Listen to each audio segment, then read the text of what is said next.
Hello, everyone, and welcome to episode number 149 of the Peak of Serenity podcast. I am, as always, one of your hosts, emallson, and joining me, we have my co host, Anomoly. Hello. And if you're thinking, did I miss some? Like, it's been a bit since the last episode. You have not missed any. We have missed some due to IRL Yes. stuff. So we are back now. Actually, phenomenal timing too, We because planned it. We planned it. yeah, we obviously had advanced knowledge of when all these announcements are going to happen and when exactly we are going to kill Raszageth, um, because we have a ton of patch 10.1 stuff to talk about. We have news about the new Mythic Plus season. We know what the dungeons are now. For realsies, no more speculation. We have information about the raid, new zone, uh, lots and lots and lots of dev interviews too. Yeah. The boss list too, so we know the boss names of everything in the raid. Yep. Are there nine boss raids? So Yep. um yeah, we have a ton of stuff to go through. But maybe we kick it off with our typical little short productions or sorry, production progression um section. So I guess maybe I let you go first. I typically go first. I'll let you go first this week. How's Raszageth going? She's dead. We killed her. Yes. It took us longer than it Awesome. should have. I will say that. We were on the slow side of overall time spent on that boss. Gotcha. We were faster on the first 7 pretty consistently, and sometimes by a lot. Mhm. Which, you know, ended up evening out to us still having a pretty good tier. Mhm. But there's definitely some mistakes we made on Raszageth, like strat, that if I could go back, I would change. Things like Gotcha. not putting enough damage onto the phase 2 shields. Like, that was probably the easy one to Mhm. foresee that we just didn't manage correctly. And that cost us Gotcha. time. Like, a lot of time. Gotcha. Yeah, we are not so lucky. We are still progressing. And I went back through our logs. We have not had a single night of Raszageth attempts with the same comp. Oh, Um, no. so we have been, I mean, it's not been major changes, but it's been like two or so slots have been different pretty much every night we've pulled. To the point of on Thursday, we pulled with a new healing comp, which was triple evoker and me. That So, sounds which is like a a great comp. I it don't. was honestly not that bad. Like it's not as bad. It was it took a little bit like probably like three or four pulls. Luckily the one of the evoker that's subbed in is our devastation evoker. So he Already had already pulls. had experience, yeah. Yeah. Was already doing red side, so he just solo healed red side, so he knew what was going on there. Yeah. So it wasn't too bad, but yeah, it's been a slog, but we're basically seeing the end of the second intermission. And Oh, sort of yeah. the Yeah. so we're close. Like we haven't gotten through it, but we've gotten like basically the mob's dead, and then we just die to like a final set of damage, or like we lose too many people And you just can't with kill the the final final swap, and ad. we just can't kill the final one because the Yeah. ads come in and heal it. So Um, have we're you. close. How's your. So we reached that point, like, I swear to God, like 2.5 weeks ago. Oh But geez. Okay. the issue that we ran into is we couldn't consistently get there, and that's where the stuff with the shields and things like that came in. Um, Hmm. so, like, I don't know, definitely having been through this boss and been through the struggle on this boss, like, anything anything you can do to make intermission 1 and phase 2 like consistent and easier is just Hmm. like probably the right thing to do. Yeah, and I'll say that our pulls are fairly consistent. I'd say like over probably 70% of our pulls have been starting to hit that second intermission. Okay, Like yeah. shit, like we will funnily enough, we will lose people in between shields, but never two shields in P2. Well, So we're okay there, but yeah, we'll lose people to like the debuffs actually mostly, yeah. the whatever the fulminating Yeah, charges. we were losing people to those and to the Tempest Wings when we were taking Mhm. too long on shields because people were having to hit so much to live through our like 18-second shields. Yeah, ours are nowhere. I think ours are in like the the 12 to 14 seconds, Yeah, and we're okay, still that's hitting like 40. I think our boss percentage is like 39-40% yeah, as we that's leave. exactly So where like we were when we fixed our shit. yeah. So we're I think we're okay. It's just getting through that. It's learning the final intermission 'cause it just takes so long to get there. Yeah, on And farm. then yeah, and then doing P3, which P3 doesn't seem too bad. Yeah, There's like a couple of I think specific movement things we'll need to learn, but phase um 3 is a real dance. Um, yeah. and yeah, real dance. When it's helpful if everybody knows where they're supposed to be in general in that phase. Like Mhm. we set up quadrants, and one quadrant was just tanks, and everybody else had a different quadrant. Um, Gotcha. and that helped as well with not like people not eating the tank beam because they're not supposed to be anywhere close to it. Like tanks handle the tornadoes on that side of the boss; they don't have to get close. Yeah. Yeah. Interesting. Interesting.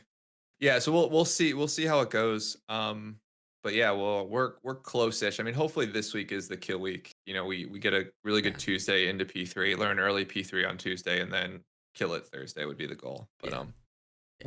we shall see. So, but yeah, Good luck. progression close to being over. Yeah, Yeah, we hopefully get it's to go over for me back this to week, and then yeah, farm, and I nice, think we are gonna try and find a somebody to give us a skip so that we can bosses out of order gotcha. and do Dethea last because we're not quite at the Yeah. point. There's people doing like one platform, and we're not Oh, quite. nice. We're not quite. I don't think at that point because we've Yeah. not pulled that in a while.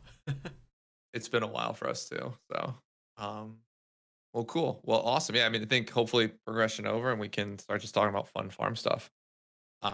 Getting all that last minute, get my rogue geared up since I'm transitioning to rogue next year, I think. Oh, you are. Overhealing.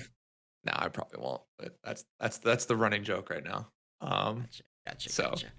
All right. um I think before we get into patch news, there's one other thing we wanted to touch on. Um, so Greg Street, aka Ghostcrawler, aka one of the head honchos for World of Warcraft through Miss Pandaria, um, Wrath through Miss Pandaria, uh, is stepping down from his role as the lead for Riot Games MMO, due to some personal stuff. So that's not like specifically WoW related, but it is like if you have been following that game's development, is a pretty significant thing for that game. yeah, particularly because funnily enough, a lot of Blizzard developers from WoW, from World of Warcraft, have moved over to the Riot team making that MMO. So a lot of Yeah, the older developers that you may know from back in the MOP times or that era, have started or have been moving over to Riot to work on the MMO. So yeah, sucks for Greg. I mean, sounds like yeah, like combination of he mentions it in like a Twitter thread, like combination of personal and professional issues led him to sort of stepping down. Says that it's in good hands from a sign off perspective, from a handover perspective. So, I mean, I hopefully. think, yeah, hopefully. I mean, number one, wish Greg always the best. Like he seemed like he was the big. We always talk about this, but Greg was the big proponent of a lot more communication out of the team. Yeah, So he like I think he started the dev water cooler posts where they'd post basically their thoughts or their reasoning behind certain design changes or design decisions, which were always really good. And he interacted with a ton on the forums with the community. yeah. I don't think a lot of people liked him at the time, which is hilarious because looking back, a lot of the communication we get now is very similar to what he sort of tried to push Used to back do. then. So, We get more yeah, in the form of like community creator interviews now instead yeah, of forum posts uh and blog posts. But blog posts, yeah, yeah. But no, so it sucks for Greg. Sucks that he's stepping down, but still, I mean, still hopeful for the Riot MMO. I think I mean, personally cooled a little bit on it just because it's still like probably 6 years away. yeah, Right. yeah. But yeah, it'll be interesting when it comes out. Definitely we'll probably end up playing that for sure. So um Definitely checking it out. I think I check yeah. out a lot of the new major MMOs. Yeah. Yeah. Well, cool. Well, then into sort of the big topics for today. So we're going to touch a little bit on 10.0.7. There's not too much new there, except for maybe one big thing. And then 10.1, we got a massive just interview info dump this week. So we're sort of going to sort of do a grab bag of stuff through that. So in 10.0.7, we have a release date for it. So March 21st, Yep. which slightly later than I think we were originally predicting. I think we said end of February, early March was that our Yeah. date? I Yeah. was expecting it to be this past reset or this coming reset. Hmm. Which, if you're watching this later, this coming reset means, like March 14th. Yep. Um, Yeah. we're getting it a week after that. So that's about a week and a half from now. Uh, interesting thing. So it's still on PTR for that time period, and it's actually still getting changes. We don't have more monk changes to talk about. There are more changes for the Retribution Paladin rework.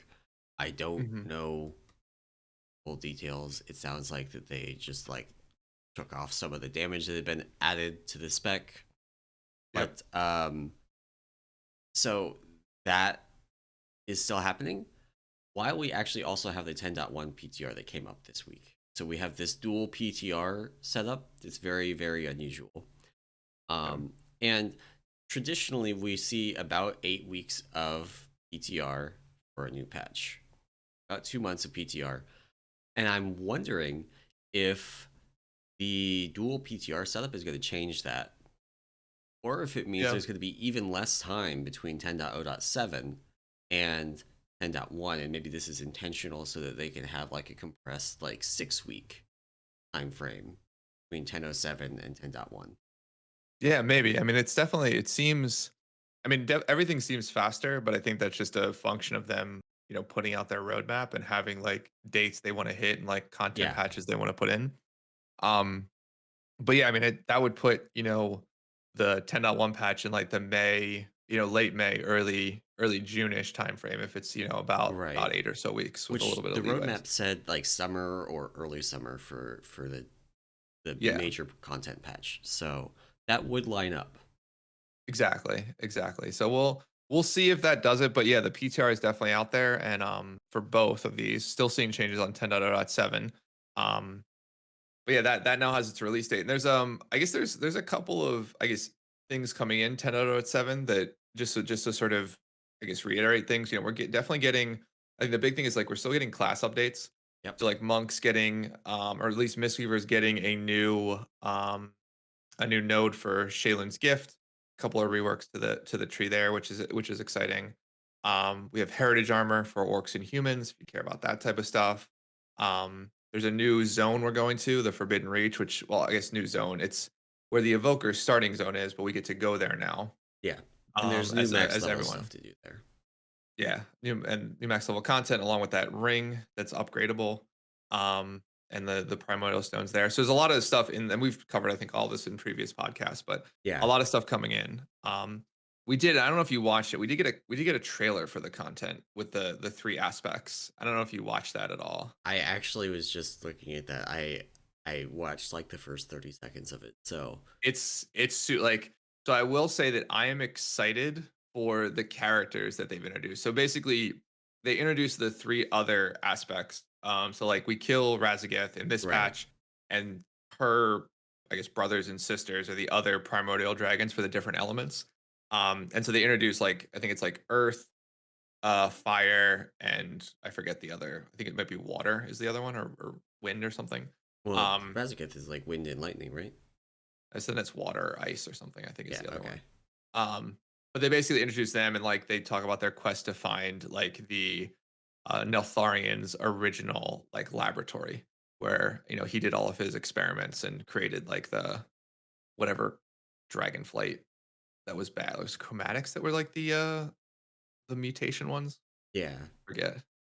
I'm very bad with lore. In any event, it sort of introduces that concept of okay, we're gonna try and figure out where Neltharian's laboratory is and like go down and you know they're going to go down and try and use it to create something crazy. But those three characters are really cool, and they have like really cool visage forms because they actually get to show the visage forms of the primordials. Yeah, we didn't see Raszageth's. Like Raszageth never No, used a visage form in game.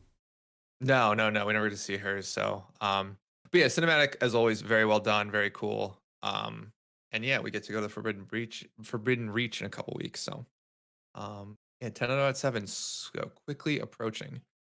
It's interesting too, because like it seems like again, like this quicker content patch stuff, like it's almost it, there's a part of me that wants to complain that it's almost too fast, but then I remember back and I'm like, I don't want to go 6 months with no changes. Yeah. Like I'll deal with like this idea of like, hey, we're gonna get a bunch of stuff quick, and then And deal with it that honestly, way versus like it's worse for us because of where we like what we do, right? yeah. Like because of doing the podcast, doing stuff with Peak of Serenity, it's like we have to kind of stay on top of everything, Mhm. and it, most people don't. Most people don't have to care about 10.0.7 until it hits. Like imagine if you didn't have to think about 10.0.7 until a week and a half from now. Yeah, exactly. Yeah, which I have a funny comment to make when we could talk about 10.1 because Okay. Okay. You want to switch over to 10.1? yeah, I think that's all in 10.07. It's like release date March 21st. Everything we've previously talked about is in there. But yeah, like the big Mistweaver thing just to highlight is that Shaylin's the new Shaylin's gift talent that what it does is it allows Shaylin's gift to hit 5 targets. And I think it also lowers the cast time. So it's a very good like Mythic plus Yeah. buff to Shaylin's I gift. actually did some Mythic Plus healing this past week. Oh, And I nice. will say I am looking forward to that talent. Yeah. Yeah. It's and there's a change in 10.1 you might also be looking forward to if you're healing. And we'll talk about that a little bit. Um but cool, but 10.1. So maybe what we start with is just like a general overview of what they released, just sort of bullet points, and then we can sort of deep dive into some of those areas and we sort of jump around, right? So um with 10.1, they basically did a media blitz. So they have a blog post about everything they did, along with I think it's like 4 or 5 major interviews with different community members, along with one group interview with a bunch of media, I think is the way that it breaks out. So we're not going to Yeah. talk about, say, specific interviews, but we'll sort of pull information from all of them that we've read. So the big thing is there's a new zone coming in. So it's Zaralek Caverns, which has some cool tech associated to it. We'll talk a little bit about that. There's of course a new raid called Aberrus, the Shadowed Crucible, which is fun, including tier sets. So we're keeping tier sets. They're going to continue. We have a new Mythic Plus rotation with 4 new dungeons, and we can talk a little bit about that. And then there's new outdoor content. There's going to be a new Renowned faction. There'll be new Fyrak assaults, which are, I think, That's sort of like the the Primordial Storm stuff. Yeah, those are the fire dragon. Like the Yeah, fire like equivalent of Raszageth is Fyrak. And correct. Yeah. so one of the interesting things about that is they drew a distinction between them and Primal Storms in that these are supposed to be um more lethal. Like if you remember way back in Cataclysm when Deathwing would randomly show up and like torch a zone. Yeah. More like Yeah. that. Where like, Fyrak's gonna show up at the end of one of these assaults maybe and just torch it. Yeah. Yeah, which is interesting. So yeah, a bunch of new outdoor content, a new Renowned faction, which will be something else we can grind. And then they sort of just mentioned general system updates, but including cross faction guilds, which is massive. And I'm and so maybe excited for that. I kind of want to talk about cross faction guilds first over all of this. It is So I think that's my favorite feature out of all. Like, love raids, love new zones, it's all fun, but like cross faction guilds is a super cool thing they finally been able to so put in. we have the like dual guild set up right now, right? Where we have our main horde guild that's got like Hmm. currently like 95% of our players in it. And then there's the Alliance Guild, which for most of the tier was like one guy. Season Nice. 4 it was kind of packed actually. We had a lot of people playing dwarf in season 4. Um Oh, nice. but Dragonflight it kind of dwindled down to just the one like night elf druid lifer. Um uh and we had a few people go void elf for Raszageth. A couple priests went void elf for that. And uh it's just like it doesn't get to I know he doesn't like worry too much about it, but he doesn't get to participate in the main guild chat stuff, Yeah. which is not a huge deal, but with how few people are cross faction now, we've got like we have three things: Alliance Guild, Horde Guild, cross faction community. Hmm. With how few people there are on the Alliance Guild, people have gotten really lax about using the cross faction community to Yeah. post like, "Hey, I'm looking for a key," stuff like that. But they are pretty good about posting in Discord, which of course you can. Right. But it's just going to be pretty nice to be able to pull those people into the main guild and not have this double guild set up. Right. Yeah.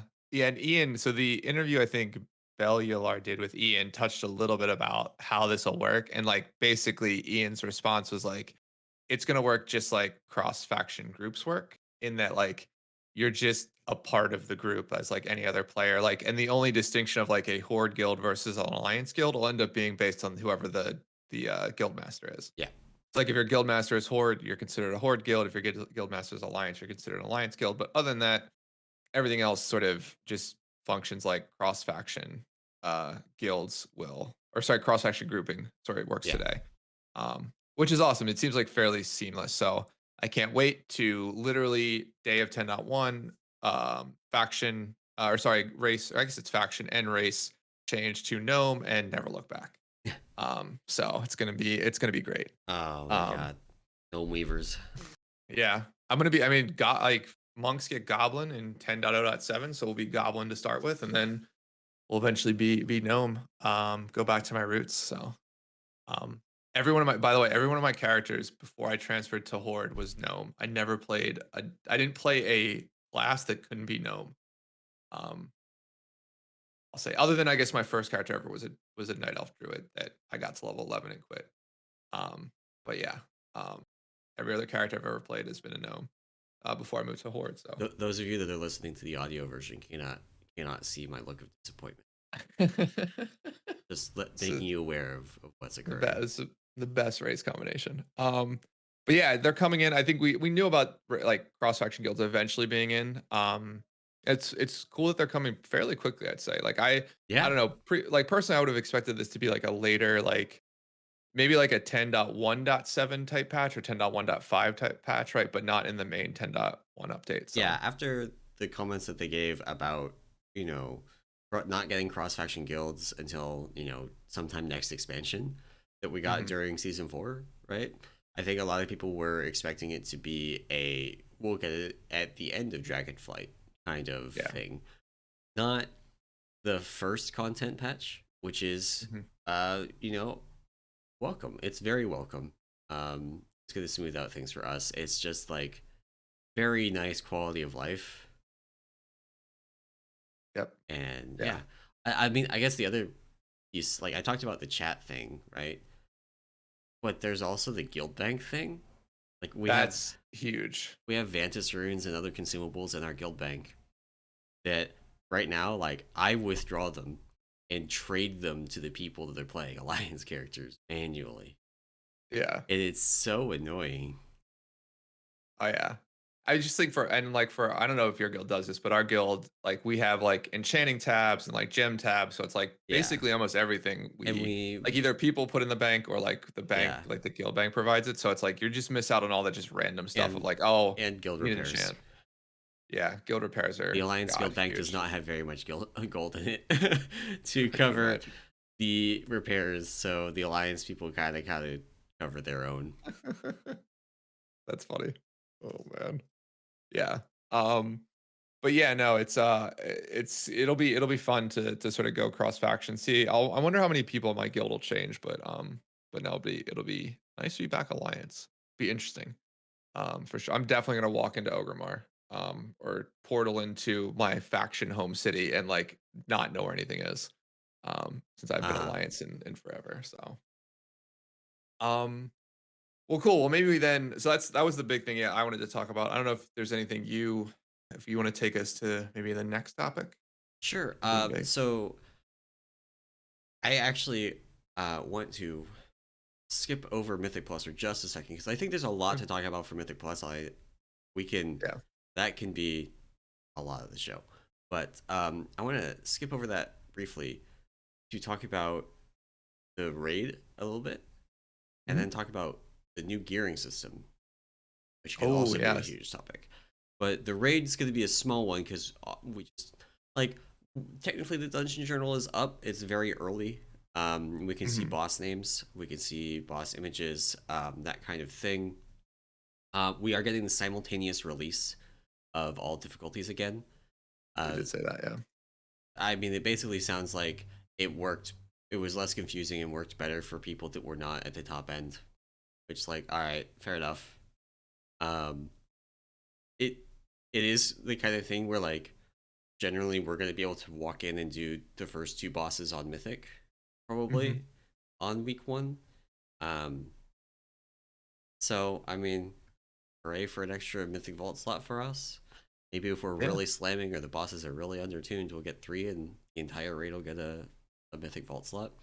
But I think the most interesting thing to me about the raid right now is that we're not going to be killing one of the Primal Incarnates.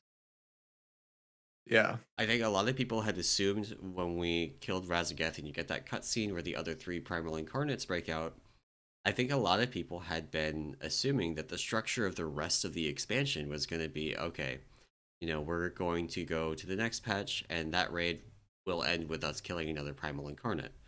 And then the Mhm. next one, another one, and then the next one, another one. Or maybe they would pull, you know, a little bit of a switch, and one of the raids would have us kill two, and then the like actual end raid would be an old god raid again, because Niltharion, right, got corrupted by the old Yeah. gods. Um, what nobody really had on their bingo cards, I don't think, was we're going to be going and we're going to be killing spoilers. We're going to be killing the leader of this like breakaway faction of the Drakthir Yeah. that is hunting for the Therian's lab as well to kind of reclaim their birthright, kind of thing.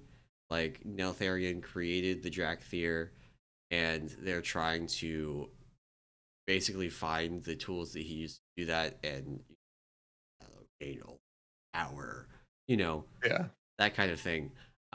So that's gonna be the actual end boss of the raid is the leader of that faction of Vectir, Mhm. which is I don't know, that's surprising to me. Yeah. Yeah, no, that is a it is definitely a difference, and I wonder, I mean, it just sets up 10.2 to probably be just like the takedown of the primordials, right? Yeah, Or at least like the final battle to sort of push them out of like the Dragon Isles. And sort of like hope like I'm assuming like Blizzard, like, because these are pretty interesting characters, I think, in general, like the primordials. So it might be something where they sort of hold them in reserve. So like it's sort of not a direct like confrontation of like, hey, we kill them. It's more of a like we weaken them enough that they sort of go away in hiding and sort of come yeah. back later, right? Um, but yeah, no, it's definitely interesting that we don't kill him because there is three remaining, right? I think that we know of. There was only four total. Yeah. And so yeah, if we don't kill them here, that just sets up 10.2 to literally be killing all three of them. And I the only thing mean, I can not really, because there's gonna be 10.3 basically is my read. yeah, that's true too. Like we have Yeah, the so it's roadmap for the basically year, and we know there's gonna be a yeah, 10.1 and 10.2 this year is the plan. Did I get yeah. that So right? There's a roadmap in here somewhere. yeah. There is, yeah. I have it open. I can look at Okay, too. yeah. But yeah, there's a 10.2 at the end of the year. So I mean, I kind of would think that they're not planning to do the next expansion, you know, summer 2024, right? Yeah. I don't think they're aiming for a year and a half long expansions. I think they're aiming for 2 year expansions, and we'll get a 10.3 in that summer instead. Yeah, that's true too. And then we get a season 5, which was like which will probably end up being like Shadowlands season 4, like the Yeah, Let's Go Crazy season 5 type thing. yeah, Again, because I think that was well done. It was a little annoying, I'll say at the start, but yeah. I think in general to end an expansion like that was perfectly fine. So, Um, um, yeah. but yeah, Um, no, the story wise, it's definitely in an interesting place, I'll say. Um, Yeah. that So we don't fight a primordial. we'll we'll see what happens. We'll see what happens. Yeah. The other thing that I wanted to touch on before we get into Mythic Plus, Mhm. I'm trying to find it. Is it's not in our The gearing system. the gearing system?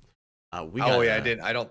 I think it's buried in one of the interviews. So I didn't actually put the blue post there's out a on it. yeah, So. okay, there's a blue post. It got covered a little bit in one of the interviews. Mhm. But there is a very big, very big blog post. I Mhm. guess technically it's a forum post, not a Yeah. blog post, but it's basically a blog post. And now here we go. Okay, really, really big blog post. Like I'm gonna pull this up on video just so you can see this how long it is. Yeah. There's a lot here, um, but there's a lot of ink spilled over what fundamentally is not that complicated.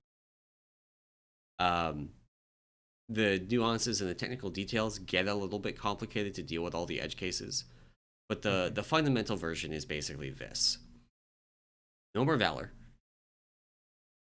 Instead, you get uh, two kinds of currencies. One, like if you remember way back in Cataclysm, with valor points and justice points, it's Mhm. basically that. You're gonna get justice points from doing pretty much anything. You know, do world quests. You get the justice point equivalent. Go do Mythic Plus. Go do raids. Go do heroic dungeons. Probably give some. You know, Mhm. that kind of thing, and you get your justice point equivalent, which is called uh Lightstones, I believe. lightstones. Yeah, lightstones. That you'll have just a bunch of lightstones, and you use those in combination with the second currency to do item upgrades. The second currency is called Shadow Flame Crests, which you can get Mhm. either whole crests or you can get fragments of them from lower level content. Um, and using those, you can upgrade gear from any PvE source. So PvE gearing is staying the same. Generally, I think the feedback they got is that the PvP gearing mostly feels good, Yep. so they're just not touching it. Um, but PvE gearing could, yeah, definitely use a little bit of love. Um, and so basically, you take your Lightstones, your Justice points, and you combine them with your Shadow Flame crests, aka Valor points, old Valor, not new Valor, and you can use them to upgrade items from any PvE source, world quests, raids, dungeons. Like we can currently only upgrade Mythic Plus gear, which is nice, but it sure would be nice to take like a heroic raid item and turn it into a Mhm. mythic one.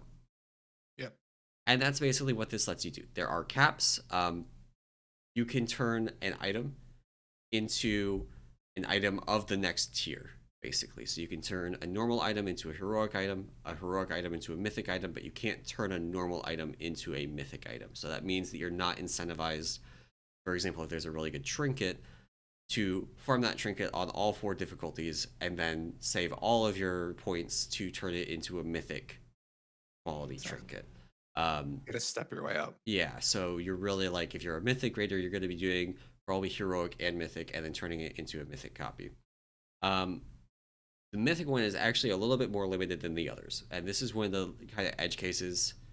Um, so they are continuing with the varied item levels with the raid. So the early bosses drop lower item level items than the later bosses.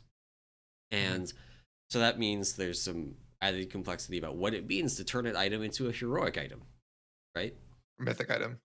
Or a mythic item. Yeah. Yeah, yeah. So basically, you can turn a normal item um, into a end of heroic item, but you can only turn a heroic item into a beginning of mythic item, not an end of mythic item. So they're maintaining the exclusivity of the like higher eye level mythic items that are going to come from the later bosses. Like you can only get that item level from the later bosses. And the items that start at a higher eye level in heroic just cost less to upgrade. You know, Exactly.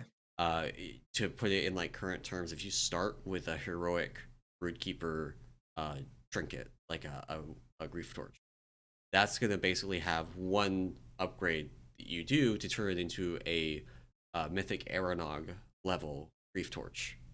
Um, and then if you instead had a heroic Aranog ring, for example, you would have 4 or 5 upgrades to do to turn it into a mythic Aranog. Exactly. Yeah. So basically, they've capped the upgrade of any item to the base mythic item level. So like the entry level mythic item level is the highest you can upgrade any item, but you can upgrade any item to that level. Meaning, to your point, world quest items, dungeon items, mythic plus items, things like that. So yeah, it seems like a very it seems on paper extremely convoluted, I'll say. Yeah, it really Because is like I've read it multiple times, but like the idea is you're right. Like you get the flight stones are like sort of like they're like the primal chaos yeah, of this tier. Basically, they're the larger amount or the larger quantity currency you need. And then these crests are sort of like those, I forget what they're called today, but it's like primal infusions. the infusions. Yeah, Yeah, the crests are basically infusions. And there are 4 levels of of Shadow Flame crests, yeah, and those levels correspond to what level you can upgrade something to. So you'll get yeah, like normal level crests, heroic level crests, and mythic level quests. I think yeah. there's like a below, There's like an like an LFR LFR one. level quest. Yeah, yeah. Yeah, yeah. And so these crests are actually going to be items in your reagent bag, um, Mhm. which is a little bit annoying. But basically, the reason for that is that you can use them like the current primal infusions on crafted gear. Mhm. Um, so this is really like when I said every PVE source, I meant every PVE source. Like anything that isn't PvP gear, you can upgrade with these. Um, and then there's one more piece of this is very interesting, and that is that there is both alt catch up built in, and also basically if you upgrade an item slot, either by actually upgrading it using the system or just getting a higher eye level drop, Mhm. um, it's going to cost less to upgrade an item for that slot. And basically, what the idea there for mains is like, they don't want to discourage you from taking that weapon that you got the first week and upgrading it, and then getting a weapon the second week and going, oh man, this one's better. I wish I hadn't upgraded it. It's going to cost you half as much in terms of the quote unquote justice points to Mhm. do the upgrade, and it will cost no valor points effectively. Like it will For the not crests. cost Shadow Flame crests in order to do that upgrade. So Shadow Flame crests are the one that is capped. You'll only get so many of those per week. So you can't just like upgrade everything willy nilly. But if Mhm. you upgrade something in the slot and then you later get a better item for that slot, like you upgrade a trinket, you later get your best in slot trinket. Now you can upgrade that best in slot trinket without having to spend additional Shadow Flame crests. Yeah. Yeah, it's a really good change. The other thing too about this is it's account wide. So like Yes, the moment partially, like if you get partially.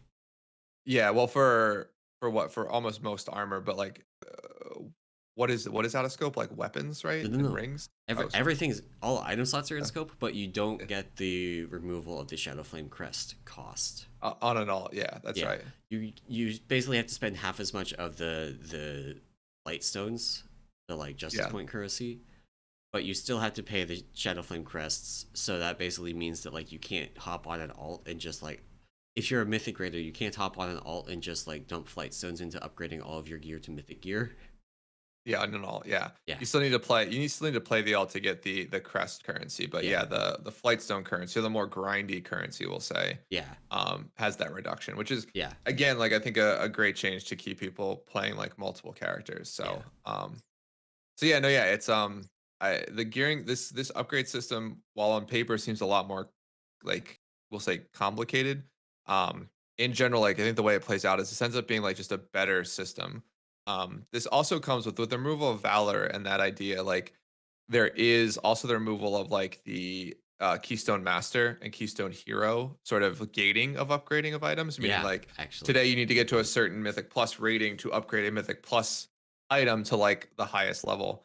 And that gets removed in this system. So there is no more gating, around item upgrades based on your Mythic Plus rating, which I think is um, probably, I mean, a good little change that they put in. So Yeah.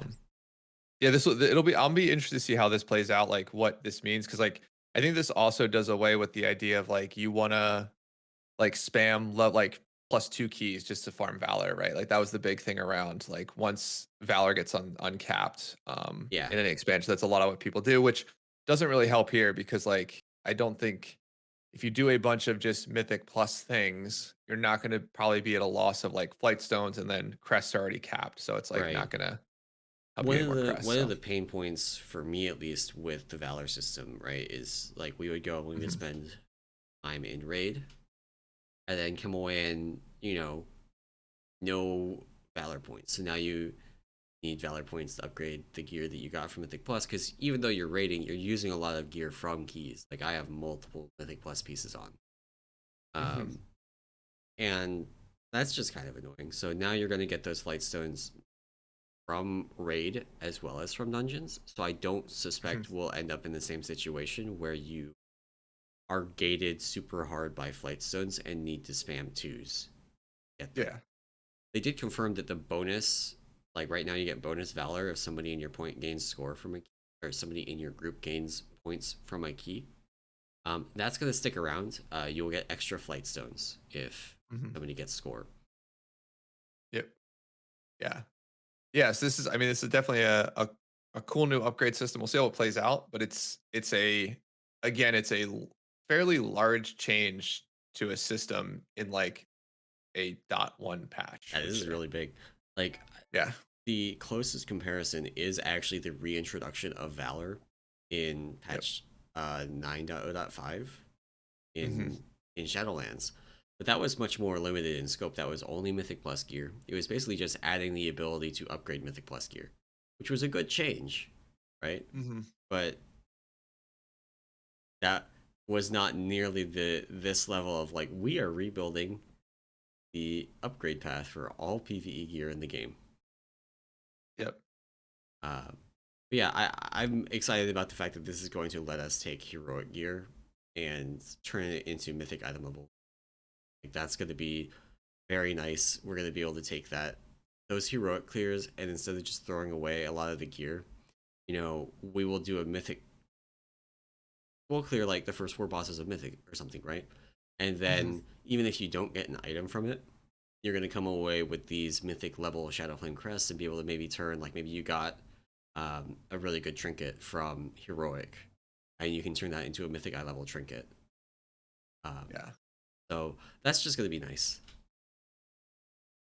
Yeah. Yeah, no, it's a definitely a a good set of like upgrade changes, what I think is fun. Um So cool. I guess other raid style, maybe a couple other two other raid points I wanted to sort of just bring up before we move on from this. The first one is one of the encounters. So one of the encounter names, a little spoilerly, but it's called Echo of Neltharion. Seems like we might fight an Echo of Neltharion, but one of the abilities that have been data mined from this is what they call like class calls, which is a callback. Oh, that's a lot of calls in there, but it's a callback to the original Nefarian encounter in Blackwing Lair. If you aren't familiar with that from Classic or from Vanilla, is during that fight, Neltharion would call it a specific class and something would happen. Like if you are a hunter, it broke your bow. Like if you had a bow equipped. If you were a druid, or sorry, if you were a mage, it would randomly polymorph your like party members, your raid members around you. Different things would happen. And so they're bringing back those class calls into this fight, which will be interesting to see how it plays out. Because like the um the hunter one was always it's the most like I think most remembered one. I can't tell you what the warlock one was. I think it was like there was rain of fire or something. I played a Yeah, warlock at the time. But the hunter one was always funny because hunters needed a macro that as soon as that call went out to like de-equip their bow, or just have extra bows in their inventory because it literally took your durability to 0 Yeah. like as soon as it went off. Um, so yeah, so they added in class calls, all different class. They seem pretty interesting. Where like it's basically like you as a character or your class or your group will like attack other members of your party when this call goes out. So I'll be interested to see how they actually implement this. If it's everything at once, or if there's like a rotation through it, or if it's just random.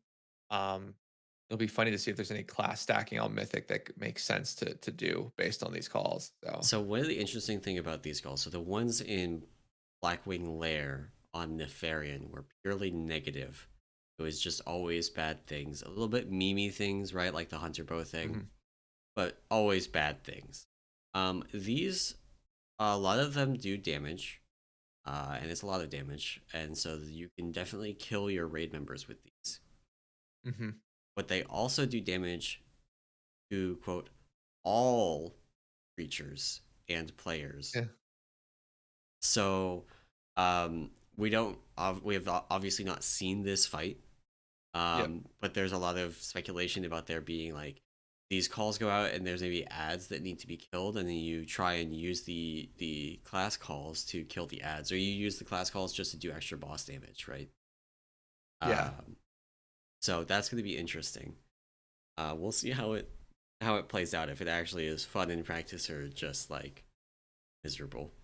Because for Yeah. example, True. the monk one, Neltharion corrupts the monk's essence, splitting 3 spirits from them that attack outside of their control and leap to random players with flying serpent kick. On death, these spirits erupt with unleashed darkness, which does 416k shadow damage to all creatures and players in 10 yards. So it's 0.2 million, damage to Yeah. everything, presumably not split. So if there's like a big ad wave, 1.2 million to like every ad is like a lot. Very But good. of course, Yeah. because they're jumping to random players, that adds a lot of potential positioning headaches, right? Yeah. Yeah. Particularly since it seems like a lot of these are they have AOE components. Like not the explosion at the end is AOE for sure, but like even like just the general damage of them. A lot of these Yeah, abilities have AOE parts to it, so you might not want to always stack everybody on top of each other to like force the explosion near the boss. So right. Like um the mage one does just AoE around them for 30 yeah, seconds. yeah, exactly. So no, so I'm excited about that to see exactly what that is. Hopefully it's not, I mean, we'll see how impactful it is in the fight. Hopefully it is, Yeah. but we'll see. We'll see. Um so yeah, so there's class call abilities in one of the fights in the journal, so it'll be fun to check that one out when we actually get to test either on PTR or live. And the other thing too is they're adding back class trinkets. Or not adding back, but they're adding in class trinkets here. So they've added in sort of 3 trinkets, each with like a different set of classes it's for. The monk one is one S. that sorry. It's S. So it's potentially very good depending on how they tune this for Mistweaver. Yeah, okay. So the way the trinket reads is that it's a haste based trinket, which is so it's base haste stats on it, which is good for Mistweaver. And it says your summons attacks have a chance to grant you 5,700 primary stat for 12 seconds. During this time, you're slowed by 10%. So it's got a sort of a kiss curse type thing, and all the trinkets do. The interesting thing about the monk one, and we haven't had a chance to play with these yet on PTR, is that 2 things. It would trigger from a summons attack of Chi G more than likely. So you go invoke Yep. Chi G. And Chi G does not has an aura where you're not affected by any movement impairing abilities. So the slow is essentially negated by running this for the length of it. The other thing too is you can get Chi G through gift to be a 1 minute cooldown. Right. So essentially, you're getting 5,700 primary stat every for 12 seconds every minute, basically. Yeah. Um, so I'm assuming that's going to get changed. I think number one, just looking at the math, like the primary stat amount's just massively overtuned. um, it seems like, and then yeah, then the second thing is like from a Mistweaver perspective, at least, you can negate the negative for this. And it You has know, a that's cool. That's cool. yeah, Um, Brewmaster has 1 summon on the 3-minute cooldown. yeah, We don't want haste. And honestly, the slow is kind of ass. Yeah. So this is just Likes like it 100%. you just don't use this as a brewmaster. You just don't put like it's a very rare trinket that you do not want. Yeah. Yeah. And Um, the funny thing, they're gonna have to do something about this because you also have Warlock and Shaman have this same trinket, and like yeah, Warlock has a ton of potential summons if they do like the Imp build. I'm assuming they'll all proc it, and then the M Shaman also Hunter, has. the M Hunter, same Yeah. thing. They've got dire Yep. beasts. Um, but then there's like marksmanship and to a lesser extent survival. Like it depends on how exactly this is implemented, right? Like Yeah. is this only like guardians like the dire beasts and imps and things like that, or is it permanent pets too, right? Right. Um, Right. so but then there's also like in a very similar boat to Brewmaster, there's Resto Shaman, where your only summon is like Earth Ellie and Fire. They even get Fire Ellie? They might be able to talent into it. They get though the totem that shoots fireballs, I Does that think. count? And so it says summons. So Maybe. I but guess. totems are always different, I'd say. Yeah. Yeah, it would depend on how it's actually implemented, but yeah. Right. I mean, I think the one that clearly is like the shortest end of the stick is just Brewmaster. This is just not a Brewmaster item. You just Yeah. actually would not put the trinket on. Yeah. And that kind of sucks. Like, I would really love to be able to use. I would actually love to be able to use either of the other trinkets. One Mhm. is a crit trinket, and your area of effect, spells, and abilities have a chance to grant you a bunch of primary stat. During this time, the damage you receive is increased by 5%. That's just an awesome Brewmaster trinket right there. The damage taken increase is completely irrelevant in raid. It is relevant in keys. You probably would not wear that in keys. Mhm. But then there's also uh, the other one, Idol of Debilitating Arrogance, Versatility Trinket. Your harmful debuffs, periodic spells, and abilities have a chance to grant you a bunch of primary stat. During this time, you bleed for 62k nature damage over 12 seconds. Uh, that bleed amount is completely irrelevant for a tank. Yeah. And the harmful debuffs, periodic spells, and abilities, we got Breath of Fire. We're good to go. Like, it's just, I would really rather have that one by like a lot. Um, Yeah. but since these are class locked, right? You Yeah. literally can't equip the other one. Yeah, they won't let you equip. So, yeah, that is maybe the one downfall of it, but I think it's again, it's new and interesting design stuff. So, I'm all like even if these trinkets are bad for like even if they eventually tune in, it's like it's a terrible monk just trinket in general. Yeah, But if it's good for like say shaman and warlocks, I think it's still a good thing, right? Like you always want to have fun using new stuff like this, yeah, but I think as long as it's not terrible for everyone, yeah. I'd say it's I a mean, I win. can't wait for this to be just like bow version 2 for BM Hunter, where like Yeah, exactly. for everybody else it's like a nice 5% upgrade over the next best thing, and then for BM Hunter it's just like this is an 18% upgrade that is going to be Yeah. used for the rest of the expansion. It's the Like, only trinket you'll ever equip. Yeah. right. Yeah. I'm totally Um there, but uh yeah. There that's is funny. some solace for brewmasters. There is a placeholder very rare two-handed agility staff from one of the bosses in here. Um, Mm. so two-handed weapons are not our favorite thing in the world as brewmaster, but it is equipable, and those on equip effects, once we see what it is, like those kinds of things can push us towards putting on a two-handed weapon. Yeah. No, yeah. So that's yeah, it's just a couple of other things I think that are coming out of the raid. Is just yeah, some interesting new boss abilities, which will be fun to call back to some of that Blackwing layer stuff. We'll see how that two sort of transitions or sort of continues on into even 10.2 if we get more like Netharian focused raid zones, like we actually get to go to the lab that he built and stuff like that. Yeah. If they do any more callbacks to like Blackwing Layer and even Blackwing Descent, right? From Cataclysm. So, Well, there is like a uh, chromatic dragon that we're gonna fight, right?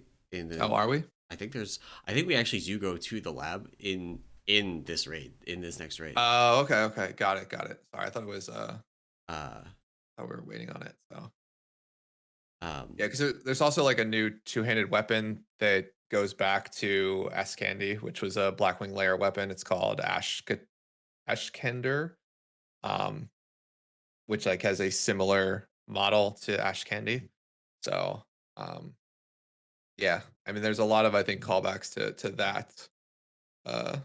that era of WoW, which will be fun. So uh, Real quick, one more thing, and then we'll jump into Mythic Plus. There is a post up about reducing PvP CC duration. I don't remember actually. Is this 10.1? I think it's 10.1. yep, Reducing PvP CC duration. They touch a bunch of stuff. One of the things they touch is interrupts.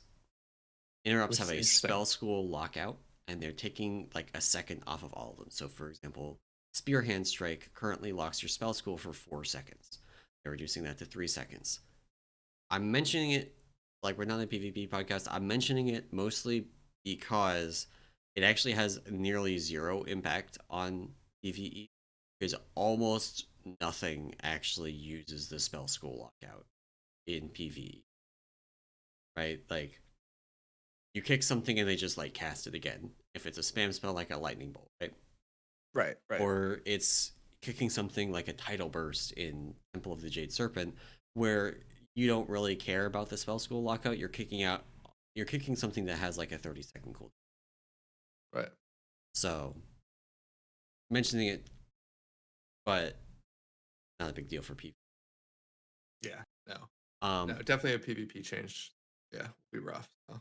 but speaking of dungeons, we have the full roster of dungeons for season 2. Yes. And there's some goodies here. We are getting, in addition to the other 4 Dragonflight dungeons, so Bracken High and Hollow, Halls of Infusion, Uldamon, and the other one, Niltharis. Neltharis.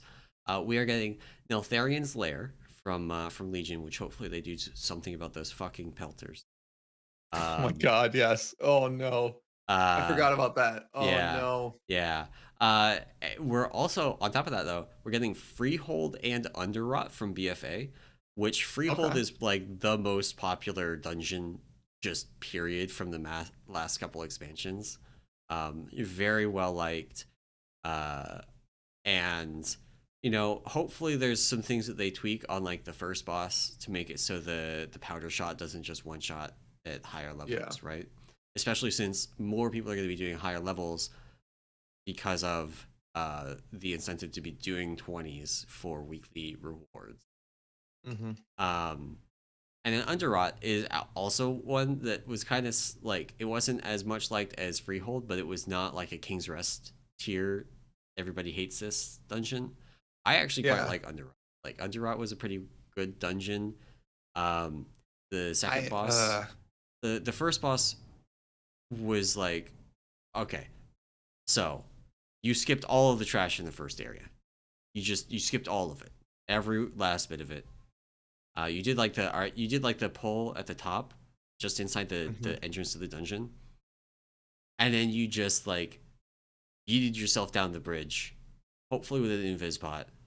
Oh, and if you didn't make it, you got to the bottom, somebody reses, and you all die, Yeah. and you res up and go.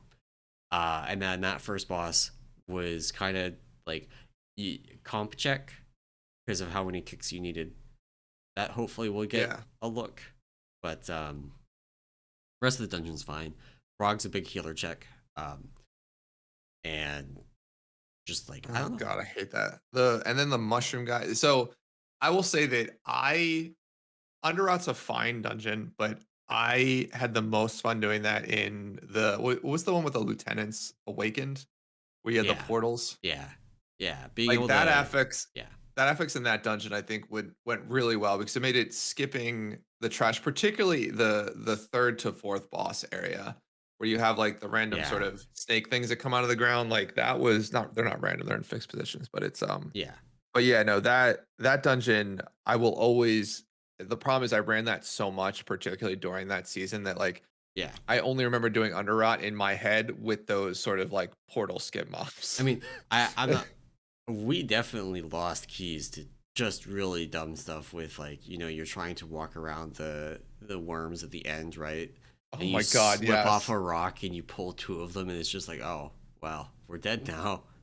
Yeah, or like the jump, you're trying to split the difference between two of them, and literally like there's like 2 pixels you can walk down, and like if you're too far to the left or too far to the right on any of them, you just pull it, and then Yeah, in a pug group, you have just basically 2 people or just enough pixels on the left and the right where you pull both of them and you wipe yeah, anyway. yeah, Yeah, no, definitely wiped to that there, but no, I mean, I think in terms of those dungeons, like Natharian's Lair, Pelters are gonna be an issue. I think Freehold, probably fine just in general.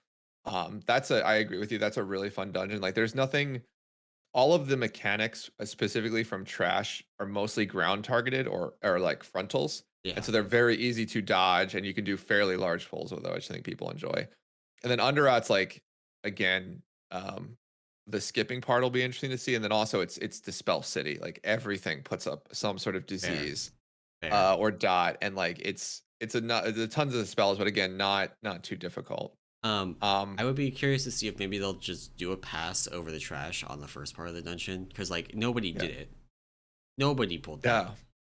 No, and the Um, little like might what do they call like little like grubby things that would like yeah. bite Well, you and like put up a huge dot. there Yeah. was also just like there was like on the landings the dudes that channel. I don't even remember what the channel did anymore because I did it like the last time I Mhm. had them actually do it and I like played that mechanic was in Uldir, right?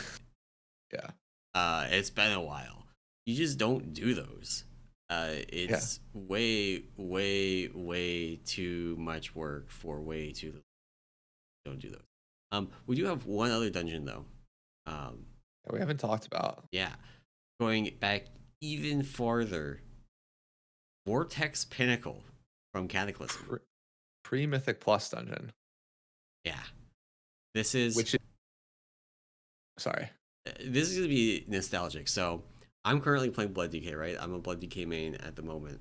Um, in Cataclysm, I had two characters that I played quite a bit. I had my Hunter and I had my Blood DK, and I did a lot of like the early expansion, pre-nerf, heroic Th- dungeons. This dungeon was no joke, by the way. If I Yeah, like, there's a couple pulls in this dungeon that are like, I like as a healer are absolutely terrible because it's like a bunch of like the one pull I always remember is I think it's leading up to the second to last boss. You have to go up. It's a staircase that goes on either side, and there's a bunch of mobs that are evenly spaced up that, and yeah, they're all casters. yeah, And yeah, so like your group basically has to like interrupt everything, pull it all in. And the fun part is not only do they have single target bolts, but they have like an AoE storm cloud. Like a couple of them do. And they're I think that this pull also had like the rogue like mobs in it where they yeah. put up Whatever. they did like a backstab that put up a dot on you, like a Yeah, poison dot. So yeah, no, it'll Vortex is like oh, then you have the wind boss where you have to like know have to be downwind of it to get the buff, like to get like a haste buff. And if you're not yeah. downwind from the boss, then You get like a you get debuff. haste debuff. Yeah. Yeah, So there, and it's an interesting thing. there's the lightning pyramids. You remember those? Oh, you couldn't stand it, they ate all your spells. They're basically like Yeah, like if the enemy was in it, it was like a grounding totem yeah, permanent for grounding your totem. spells. So you had to like get stuff out of it. That's gonna cause some wipes. The first time people Yeah. do this dungeon, they're gonna like Man. that. The tank's gonna just like leave some stuff in there. Somebody's gonna throw try and throw a polymorph on one of the mobs that doesn't get pulled in, and it's just not gonna work, and everybody's gonna be confused. Yeah, exactly. Does it eat death grips, I wonder? I think so. Yeah, so like you have to like interrupt the mobs out of it. Yeah, no, Yeah, it's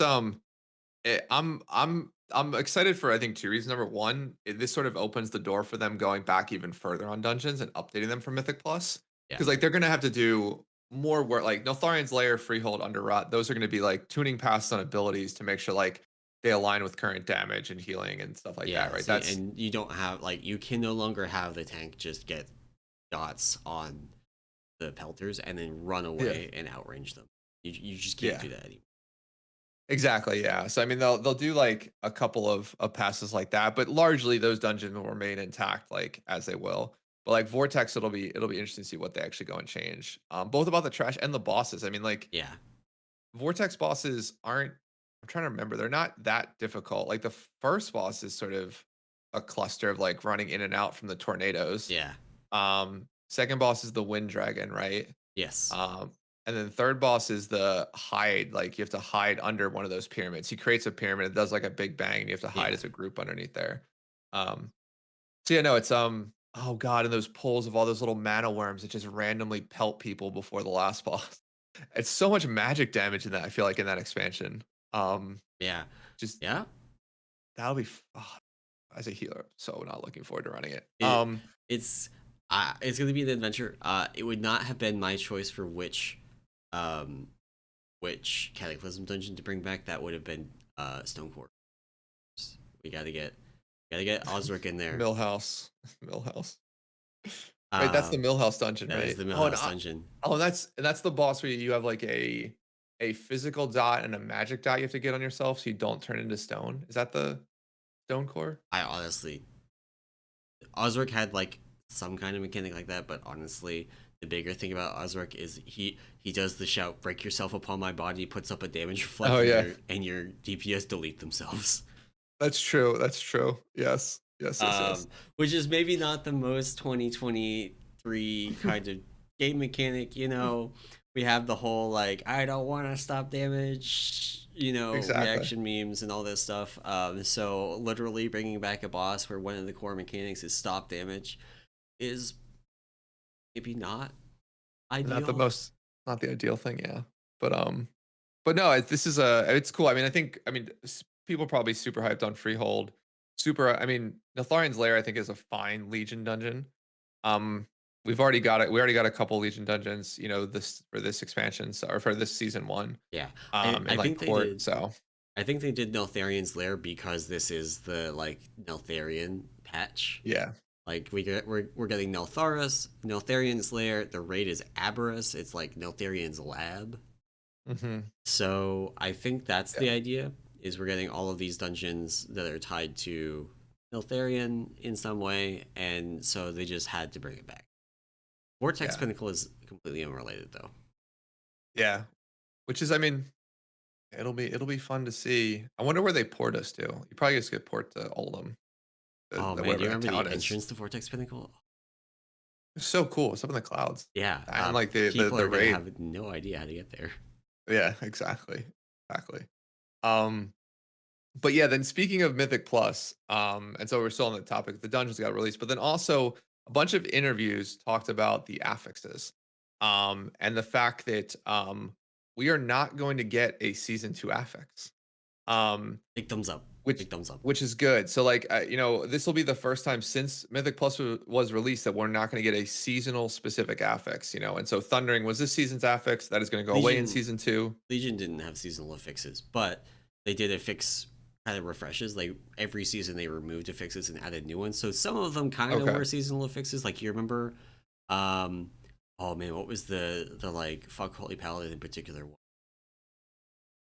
Where overhealing became a healing absorb. Oh yeah, I forget. Yes, yes, yes, yes. I Yeah, remember that. Yes. yeah, Okay. that's the one Yeah. that became Grievous.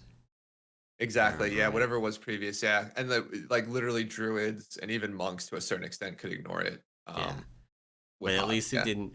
Holy Paladins could put up a healing absorb for somebody's entire health bar if they crit. Yeah. I That was remember that. exciting. Yeah. Um, Okay. Sorry. Yeah. So Legion they didn't have them, but yeah, this is the first time I guess since the start of BFA, right, that we don't have right. a seasonal affix coming in, which is you know, the reason they brought in seasonal affixes was because the dungeons weren't changing, right? Like you do the same dungeon Yeah. every season, they weren't changing it, and so seasonal affix is meant to change up your route or change up the way you approach something. And yeah, with the fact that dungeons are changing every season now, like wholeheartedly, like we learn 8 new dungeons in season 2 um of Dragonflight. They've sort of said we're not going to have a seasonal affix for season 2. Um which is interesting. I wonder if they didn't really get into this in the interview, I don't think, but I don't know. I wonder what they're going to do it with the level 10 or like the plus 10 keystone levels, right? Like does anything Yeah. change at plus 10 now? Cuz right now, you know, there's your base affix at 2, like tyrannical or fortified, and then you get another one at 4, another one at 7, and then the seasonal was always at 10. And so I think it sounds like nothing. Like there's just yeah, nothing just at after 10. 7 it is what it is, right? Yeah. They Um are also speaking of 7. looking at a refresh on specifically the level 7 bucket of Mhm. affixes. So this is Quaking, Grievous, Volcanic, Storming, and Explosive. Those affixes, you get one of them from that bucket every week. Um, this bucket has a lot of the ones that people really, really don't like. Uh, Yeah. Storming, Explosive, Quaking, some level of Grievous. Volcanic is like the one that nobody cares about. Yeah. I mean, to be like as a healer, Grievous is just annoying in that it it keeps you in combat, right? Like that's the most annoying part of Grievous is Well, that it doesn't. like Grievous doesn't really keep you. I mean, it means you have to sit there heal outside of combat. right, but if so like as a hot base class, like you never drop combat. So like as long as Grievous is out and it's being ticked and healed, you don't drop combat. That's not true. There's Are no you way that's sure? true. Yeah, because like you can't take teleporters if you're in combat, but you can. I thought that was People can have Grievous and Hots, and you can take a teleporter in like Azure Vault. I know this because maybe I I'm started. I misunderstanding. got dragged into healing some keys 2 weeks ago actually, which was Grievous bursting week. Awful. Yeah. Um, and like we were doing like 16s, right? And I was Yeah. sweating, Yeah. just like, oh my god, everybody is just like almost dead all the time. How do I keep up with this? And then last week I did like a 20, and it was just the most chill experience ever. Yeah. Feeling that Welcome to healing. Welcome to healing it was bursting and Grievous. Yeah. literally the same people, and we went Yeah. from doing like a 16 Azure Vault, a 16 um Algathar Academy, which is like the Azure Vault, or the like Yeah. if you have a spiteful dude up, you're in combat and you can't get out of it. Bursting does like do the combat ticks, and will do the same thing. So that might be Mhm. what you're thinking of. Bursting does that. Oh yeah, yeah. That's what I'm thinking. Sorry. Yeah. Grievous though does not. But it's just like so much extra damage. Oh my god, and it almost feels like Grievous is from a previous era where there was not very much unavoidable group wide damage, right? Yeah. There were not very many ways that you got Grievous outside of getting hit by a mechanic that you were supposed to have avoided. And so it Right. really Yeah. punished you for taking avoidable damage. But now there's just so much like AoE damage going out, even on trash, right? Right. Unavoidable AoE. Like you think about Ruby Life Pools, you think about those big fire elementals that do a huge hit to the whole group, and then you end up Then you had like Grievous you have on Grievous on top of top of that. it. Um, and it's just so much extra healing that you have to do. Um, Yeah. it's like I don't think that one is like problematic for people at the high level. I think you can just heal, like you can heal through it. It's not Yeah. the best thing, but it's something that you can brute force numbers your way through, and you avoid the avoidable damage, and so you don't have it. You basically only get it from the unavoidable stuff, right? Right. And that makes it Yeah. better. But then if you go and you pug some keys, you'll find out very quickly how hard it is to keep everybody up on Grievous in a pug. Yeah. It's unfun, we'll say. But yeah, no, it's good that they've sort of mentioned they'll take a look at these. I'm interested to see if they actually make any changes. I mean, we've had very like storming out of that group is the newest one, and that came in like what mid Shadowlands. BFA or early or oh, was it Shadowlands? Yeah, it Okay. was Shadowlands. It was season Um, one Shadowlands.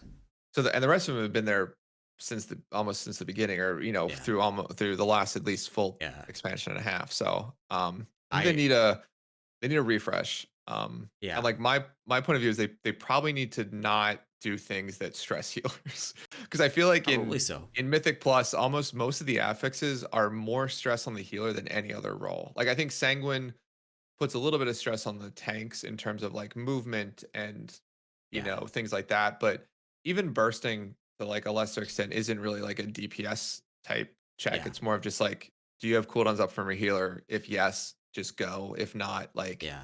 all right, hold for half a second. So, Yeah, I was actually also, um, by the way, playing bursting on easy mode because we had a shadow priest with us who was oh, nice, just mass mass dispelling. dispelling, Yeah, so it would hit like 4 people, and then I could just single dispel the person that got missed.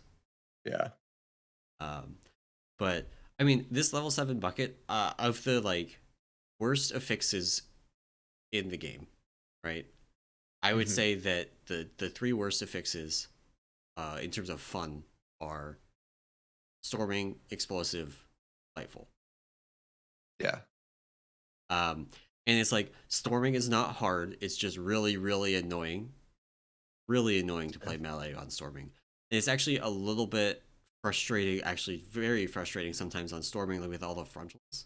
Like as a tank, sometimes the correct move is to eat storming and just get knocked up in the air so that you don't turn and point a frontal at your group. Whereas if you try and dodge the storming, you'll end up frontaling your group. And like eating and storming is not good. On top of taking the damage from it while you're in the air, you cannot block, dodge, or parry. The knockup will knock you out of consecration and things like that as well. So it's just like all kinds of bad, but the frontal situation just makes it even worse. It's very annoying. Yeah. I do not. Um, Yeah. then explosive is just like 100% the nameplate problem. Like nameplates just being like very annoying. Like when you're in a poll and it's got like 5 mobs, nameplates are fine. Then you get 5 explosive spawns. The nameplates all like jumble around as they're moving, as all the new things come in, Oh yeah. and they keep moving around because you have these 5 that appear and then they start going away, and the nameplates start collapsing again, and it's just this huge churn of the nameplates on your screen. It's very annoying to try and get the explosives in the middle of all that chaos. It's again, I mean, it is a much harder fix than storming, but it's like a UI frustration, right? Oh yeah. It's a Yeah. UI frustration. It also ends up being a healer fix a lot of the times. Most of the healers can very easily deal with the explosives with some kind of just spammable low cost or no cost spell like a fire or a tiger palm. Right. And so it ends up being like a healer fix first, a tank fix second, and then a distant third is like the DPS contribute. Yeah. If they remember. Yeah. Yeah, If they yeah. remember. Quaking is another one in this bucket that I would not mind seeing change. Quaking is very annoying to play on a caster. Specifically, I played Fire Mage in Season 4, and I learned exactly how hard life is when you're trying to cast a 4-second spell, quaking around. Imagine being a healer in that situation and having to figure out if you need to heal your group right away or if you can wait till the quaking goes off and how close you cut that. Yeah, Which is yeah, like I've definitely made that mistake of like basically channeling like an essence font because I just need a little bit of healing and then getting locked out and then losing a team member yeah, like 3 seconds later to yeah. some sort of damage. I mean, So it just like it really yeah. sucks being so. Fire Mage has this really annoying thing where you have Sun King's Blessing, which is a buff, a hard cast of Pyroblast, which is your 4-second cast. It gives you Combustion, which is your major cooldown. So it's like really important that you get that. Hmm. But your Pyroblast has to finish before the buff expires. It's not just starting the cast. Um, Right. and so sometimes you like start the cast, towards the end of it, you had to wait for mechanics to get into a good position to be able to do it. And then like half a second into your cast, Quaking comes out and you can't finish your cast in time. God, yeah. And that's just like, that's like, Yeah. that sucks. It just sucks. You're just waiting so long at that point, yeah, Yeah, for damage. it just sucks. But yeah, it's uh I am they've done very good stuff this expansion so far. I'm Yeah. tentatively hopeful that they do a serious refresh on these affixes. Like seriously just delete storming. Just delete it.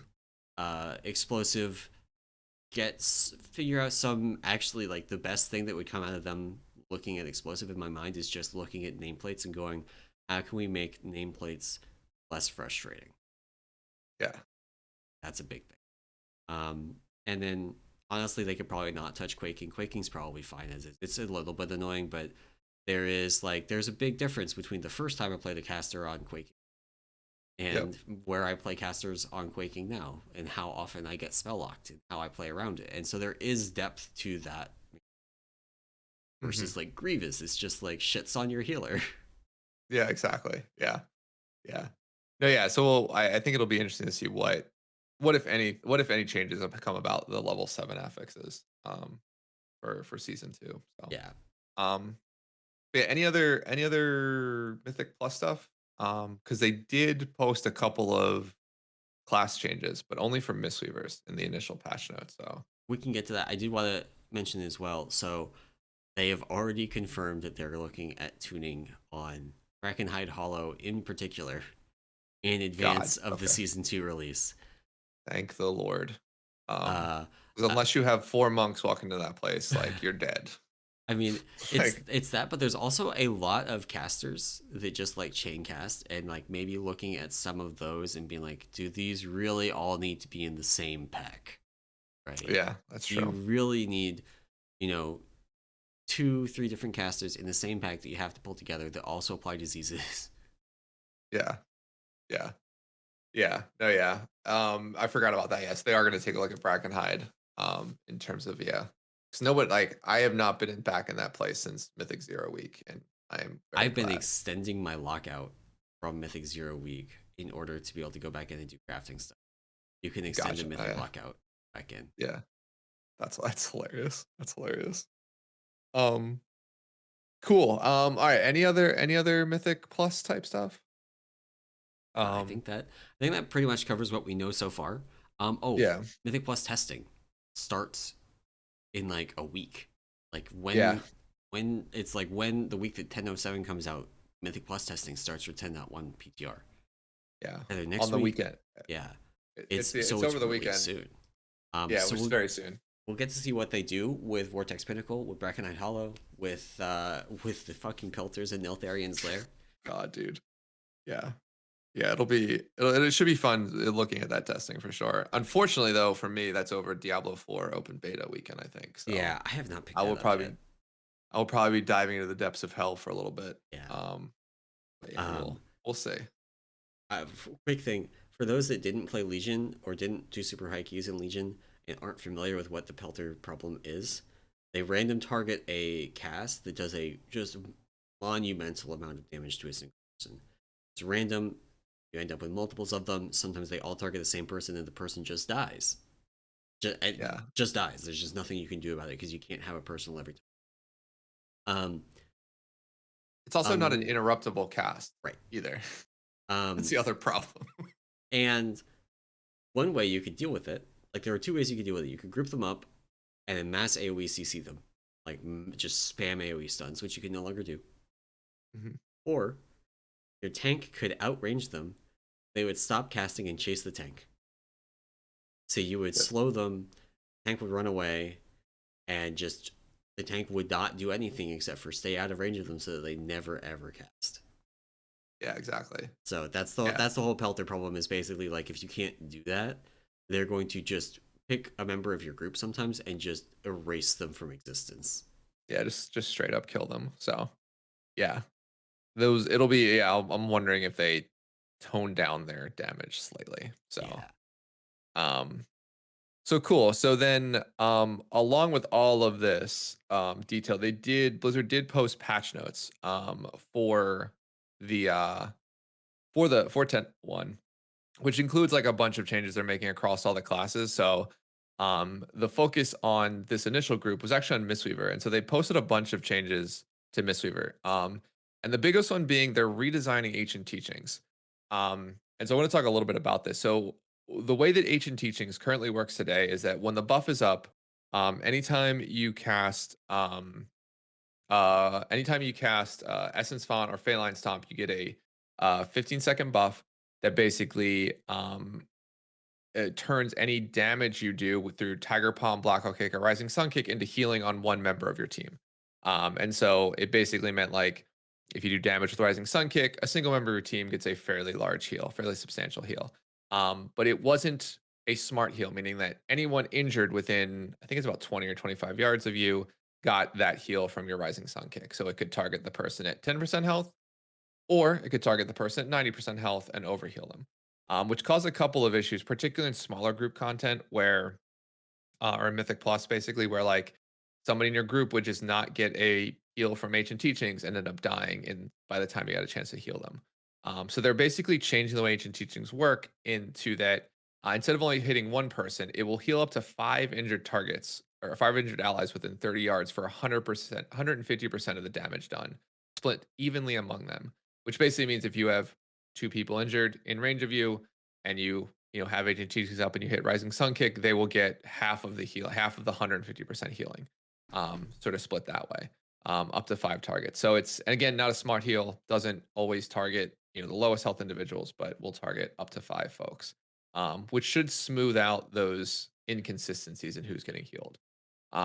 This is a huge buff in raid, actually. It's funny Really? that it's actually a bigger buff in raid than in Mythic Plus, just because, like in raid today, you're only healing a single target for a fairly, not a fairly large, but not an insignificant amount of healing. Right. Now you're always probably going to hit 5 people. Yeah. So any sort of True. rot damage, any sort of like just in general people being low, is you're going to be able to prop them up a little bit easier, which So will be good. I'm looking actually now at the way that Ancient Teachings currently works, and I'm thinking now. Honestly, this seems like half the reason that Grievous was so much harder. Right? Like everybody is constantly injured, so your hmm Ancient Teachings is just completely random. Just Exactly, and completely random. yeah, sometimes it's topping one person off, sometimes it's topping another person. I Right. mean, It- Chi actually works the exact same way. okay. The cooldown. And there's a great clip from, actually it's from Legion, of JB healing on his Mistweaver, and like his hunter being at like 20% health and his melee being at 90%, and all the healing from Chi going into his melee, and his hunter just ticks out and dies while his cooldown's up.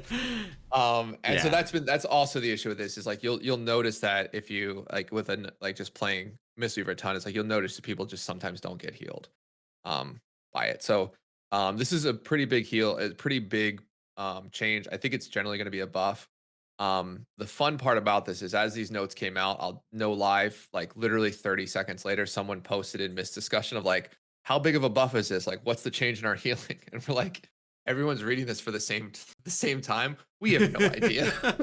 Like, this isn't on PTR yet. We don't know how it works based on the tooltip. We think it works this way, but like, so it's, that was just going back to the start of the thing where it's like, hey, there's a lot more like, patches are always fun. Quick patches are always fun to get changes like this, but in some cases, people don't realize that like we're also seeing this for the first time. Yeah. We There's have no some idea how this is gonna work. there's some Um, other good changes in here too. Like there's a new talent node that's going to be on the choice node with Burst of Life yeah. that makes it reduce the cooldown of Life Cocoon, which could potentially see some play in raid hmm for things like phase 3 of Raszageth, where you like absorbs are just the best thing in the world. In phase 3 of Raszageth, you put an absorb on your tank and the raid takes 0 damage. Um, Yep.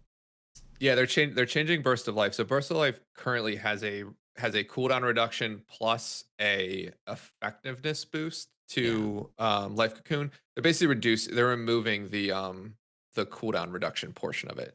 And so it's just gonna basically boost the absorb effect of Life Cocoon. Or sorry, not the absorb. It'll basically, when Life Cocoon goes away, it'll increase that healing that heals people around it. But it's on a choice node, like you said, with Chrysalis, which will reduce the cooldown. So that'll be nice. With the ancient teaching change too, they're also doing some changes to Vivify, where they're reducing its cleave healing slightly, while increasing its primary healing, which puts Vivify just in general in a very weird position now. In like, if ancient teaching is what most people use, and that's going to be sort of our rot healing for things like that, like where does Vivify end up?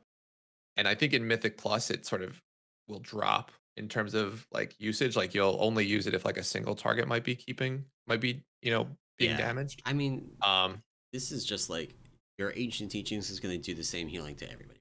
Like, think of yeah. again of Ruby Life pools. You do one of the pools with the caster plus the fire elemental. Fire hmm elemental makes the whole raid, their whole group take damage, and one person gets a firebolt base. You have ancient teachings to kind of heal everybody, and then you can vivify the one person that got hit by the. Yeah, exactly. Exactly. Yeah.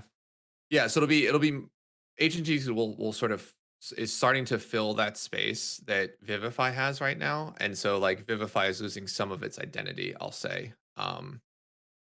So we'll see how that generally plays out into 10-1, if it changes any playstyle stuff. And like honestly, it's sort of all of this eats into even more of Essence Font's usage, right? Because like right Right. now, Essence Font is literally just an activator for Ancient Teachings and almost everything, right? Like you'll use it before Revival just for extra healing. You use it before you pop Chi again for extra reduction through Jade Bond, right? But extra cooldown reduction. But yeah, like you don't really use Essence Font for the healing component of it. That's Yeah. you proc enough renewing mist on the raid and you just vivify the raid. You'll have 10 to 12 renewing mist on the raid, so you're healing 10 to 12 people, basically. Um, so yeah, it'll be interesting to see how this plays out, how this changes any sort of gameplay stuff with Mistweaver. And the only other change they mentioned, so the Vivify changes, the new Ancient Teachings, the new talent with Life Cocoon. They're also moving Song of Chi into the class tree, away from the spec tree. So it'll be a choice node with Ring of Peace, which sort of sucks because like Song, well, I guess not sucks. It's like Song is really good on Raszageth right now. Yeah. For the orbs you need to interrupt, but like there's doesn't really see any other play. It's sort of a dead point other than that one specific fight. So um There it are moving to a choice that makes sense. there are occasional niche things you can do with it where it Mhm. functions like a mass entangle kind of thing, but it Yeah. just you have to pay too much for it right now, basically. Yeah. It actually might see more play being on that choice node with Ring of Peace, because you don't always need Ring of Peace, but you pretty Right. much always have a point that you could spend on Ring of Peace in the class tree. And so there are maybe more situations now where you just want to like mass entangle some assets, and you can do your budget mass along with GG. Exactly. Yeah. Yeah. No, exactly. So yeah, so we'll see how it plays out. It's generally probably a good change. Plus it gives it back to, the Windwalkers and Brewmasters if you guys need it. So um and the other final just quick change, and we're over here a little bit, is they're finally doing the thing that's so annoying is that revival and restoral, and What is then this? both your invoke spells Yeah, will swap when you swap them on your action bars. So you no longer need a macro to do it. Because like today you need like if you have a revival on your bar and you change the restoral, it doesn't automatically change the spell. So like yep, unless you have a macro, you will be slamming your revival key or your and restoral nothing key will after you change happen. talents and nothing happens. Um Yeah, I so ran yeah, into this.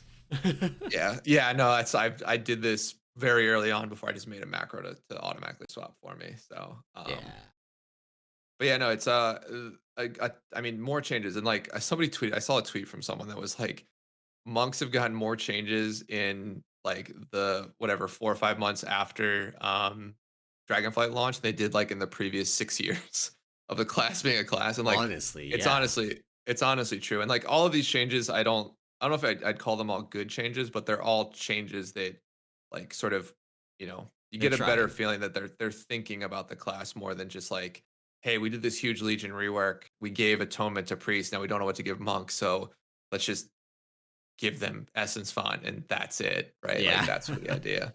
So, so yeah, so we'll see how this new ancient teachings things plays out. But I think it's probably only a good thing. Particularly again in I think in raids more than even Mythic Plus. But um, yeah, tons of tons of changes are occurring. 10.1 looks like a really good patch. So yeah. Another thing for your bingo cards before we wrap up this episode, there's another Shadow Priest rework. That one, damn, another just Shadow Priest, like there are four in the past just two expansions. just don't know what to do with that class. Oh man. Yeah, All right. it's so But funny. that is going to be it for our show today. Thank you all for watching and or listening. And if you enjoyed this podcast and you want to support it and the other work that we do over on the Peak of Serenity, you can do that over at our Patreon at patreon.com/Peak of Serenity. And of course, come and join the Discord. That is the perfect place for you to annoy Anomoly with questions that come too soon after patch notes are posted. Give us at least 20 minutes. Like let me read it. Just let us read it and understand it a little bit. Have a little internal conversation. Don't like, 30 seconds after the patch notes drop, be like, how much of a buff is this? Like how much is our healing gonna increase? I'm like, I have no idea. I don't do the math anyway, He but like I actually have no idea does in know, general. he just doesn't want to tell you. Yeah, they told me like 2 weeks ago, have it all mathed out. I'm just Yeah, gonna yeah, wait yeah, for the big post. Yeah, yeah. for sure. Uh-huh. Sure. But yeah, that is it for the show today. Thank you all for listening, and we will see you next week. Bye.